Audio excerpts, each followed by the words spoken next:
terribile, cioè legni dappertutto, non ho mai visto una roba del genere. Mai visto prima, dice qualcuno, qualcun altro minimizza, succede ogni inverno. È comunque impressionante il fenomeno del deposito di detriti, soprattutto giganteschi tronchi d'albero, ma anche molto altro, trascinati dalla foga del Piave nella sua folle corsa verso la foce.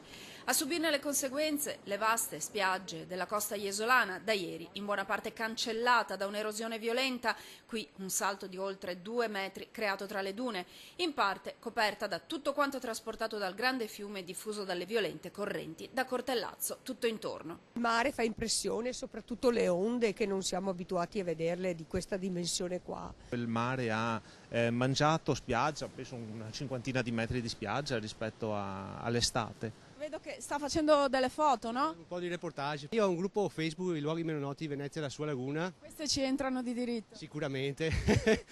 Ma è solo uno dei volti del maltempo, l'altro è quello che si vive sulle rive dei fiumi. Il colmo del Piave è transitato oggi nel tardo pomeriggio a San Donà, ma già ieri aveva lasciato tracce, travolgendo il ponte di barche sopra Cortellazzo e poi con esondazioni non gravi ma che hanno coinvolto campi e giardini.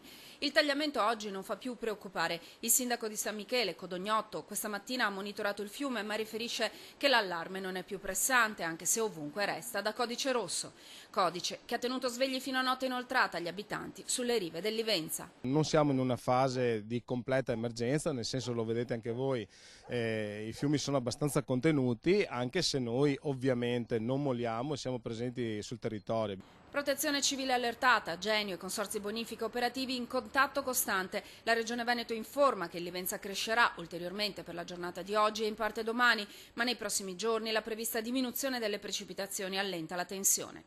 Ormai però l'incubo alluvione è sempre dietro l'angolo. In tutto il Veneto orientale sanno già che la prossima settimana ci sarà una nuova perturbazione e saremo punto a capo.